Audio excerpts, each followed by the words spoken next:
Welcome to PokéBiz, and I'm about to show you how to turn these into this.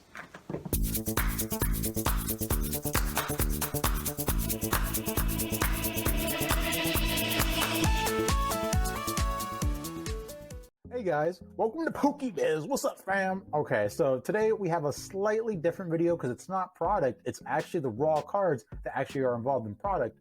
And I usually focus on product because they're always a good investment, or like not always, but more so than cards usually. Like it's usually not as up and down and not as variable as product, but there are some cards right now that I believe are actually a good pickup raw, because later on in the future, once PSA lowers their prices as they don't have a lot of more cards coming in, some of these cards that you have that you might have gotten near mint might be good enough to grade and actually pull like a tenner. And if you manage to pull a tenner, these cards that were gotten in raw will be worth so much more. Plus, in the future investment, if you just hold on to them, people are going to want these cards in the future, regardless if it's raw or in PSA.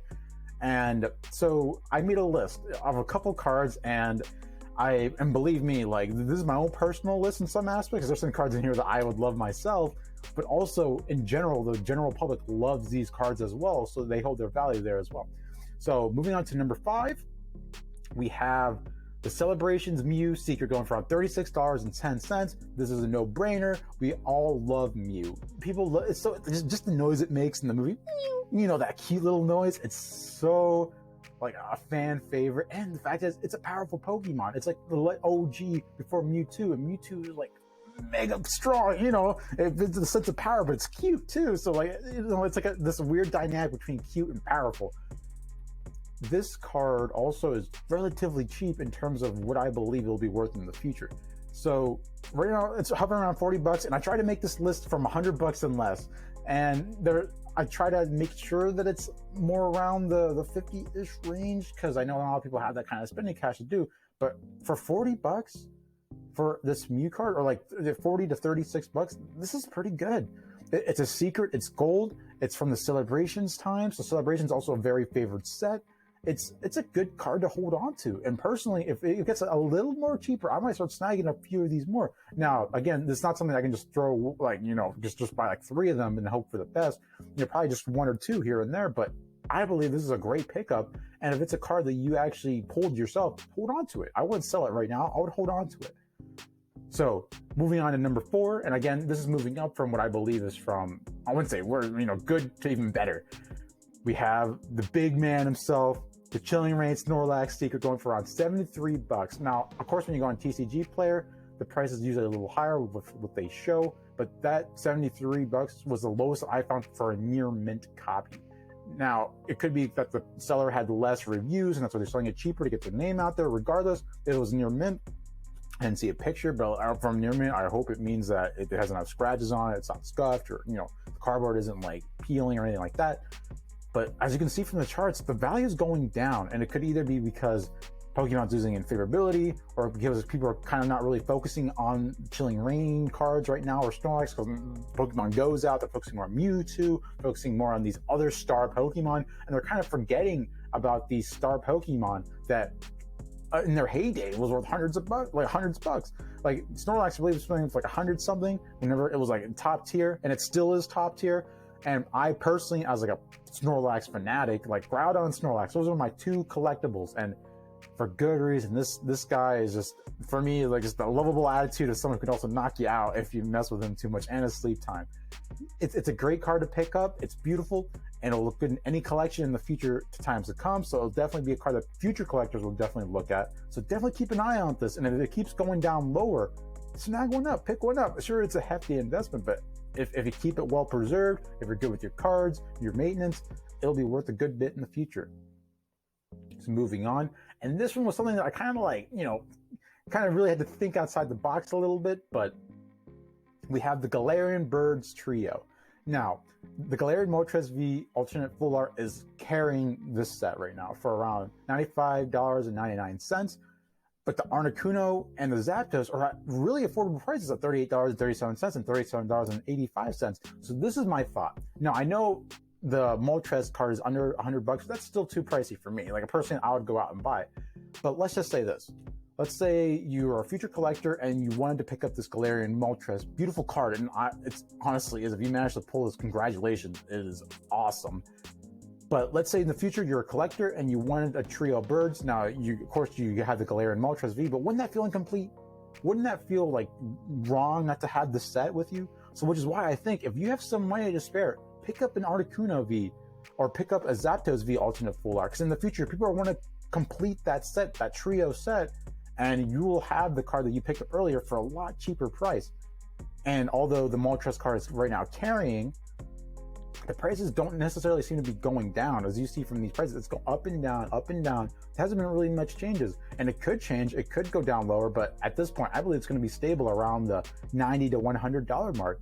But if you look at like Articuno, it was up for a little bit, and now you start to see like it's kind of starting to stagger down to the lower end. So this might be a good time to pick it up, and especially if you see the Zapdos, yeah, it's just going down a little bit. Now, I don't understand why. I believe they're both beautiful cards and they're alt arts. Like, this is the generation of alternate full arts. And the fact that it's a legendary bird and, like, you know, an OG legendary, that it's an alt art, I believe it will carry its weight in the future. Like, it's going to be like, why were they selling this stuff so cheap in the past? I believe these two are cards that are like that. But naturally, I think just due to the aesthetics, the Moltres kind of paid out more because it just looks awesome and amazing, but the two are pretty awesome in my opinion too. So moving on to number 4, we have, of course, we had to at least have one on this list. We have the Celebrations Classic Charizard. For the lowest I found for a near mint on TCG Player was $66.99. That is a steal in my opinion. And I was kind of tempted to kind of click on it, but I kind of made other purchases, so I didn't. I restrained myself a little bit. But hey, it's something maybe someone you guys who watch the video can pick up too, because I definitely believe it's a good snag right now. If you look at this charts, the prices are going down, and sure, it's not like going straight down, but it's consistently going a little bit by little bit by little bit.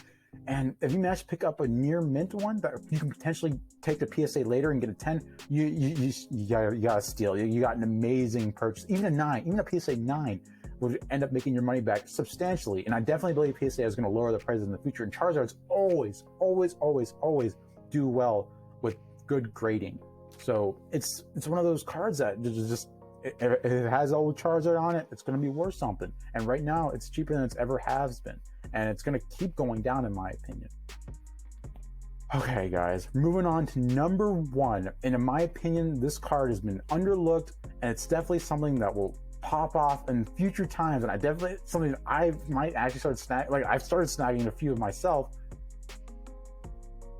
Celebration Classic Blank Pikachu. Basically, birthday Pikachu. And I know what you're thinking, man, this is a really cheap card. What do you mean? It's not like these other ones that are big nostalgic. This card is so unique, and it serves a purpose that no other card does, which is to celebrate a birthday. Now, if you look at this card, first of all, let's look at the numbers. It's went down, and it's stayed relatively cheap. And I don't believe it's actually going to go down lower than this price because it is a very unique and relatively popular card for how much it's worth right now. But one card that I want you guys to keep in mind is the Latios and Latios GX alternate full art that came out in the team up. And this card at some point was being sold for like $30 for like really low amounts. But after it came out of print, like and out of rotation, it skyrocketed. Like it skyrocketed to the moon. Like if you held on to this card, look at this graph. Like in times like right now where Pokemon's losing popularity, you'd think it would go down. It's still going up. And why? Like people probably ask, why is this card going up? Well, if you look at the card itself, it's like an embodiment of like love. Like, you know what I mean? I don't know, that sounds cheesy and stuff, but like it has that uniqueness where it literally does show like unique love between Pokemon. And maybe if you want to give it as a present to somebody else, like, I really love you, take my Latios and Latios GX card. It's unique, it's different, it serves a purpose that not all other cards have, regardless of what the attack is, regardless of what it does well in some certain format. Like it's just because the card represents something other than just Pokemon. So if we look back to the Pikachu celebrations, imagine it's someone's birthday and they really love Pokemon, they always have been, and you whip this thing out like 5 years from now, they're gonna love it. They're like, oh my gosh, it's birthday Pikachu because it's my birthday. And I definitely believe that in future times when they come to like think about like celebrating Pokemon, and I believe it's a great addition to the celebration set that they added this card too, was they're going to look at this card. This card is iconic, and it's iconic for the celebration set as well. And I'll definitely believe in the future generations when they want to collect something or want to give a present to somebody else that they know is big on the hobby. This is the card they'll look at. All right, guys, that is my list. Some of it's opinion based because some of these cards I do love, but it's also like, logic. It's based on the logical flow of ideas of how the market has been in the past, and I try to back it up with past examples like the Latios and Latios. But let me know what you guys think. Let me know if there's any secret cards that you guys believe are out there that should have made this list. Like I know the Greninja's Gold Star promo card is being looked at by some people. I didn't think it was going to be like the Mew or any other cards in this list personally, but I definitely think it's a high value card. And if you think it is, let me know why. Like I really would like to know. It also be that I also miss cards. There's a bunch of cards. When you have like about 100 cards coming out per set, you tend to overlook some stuff. So please let me know in the comments, what is one card that you believe that's cheap right now that you think would be a great pickup in, let's say, 3 to 5 years down the road? Peace.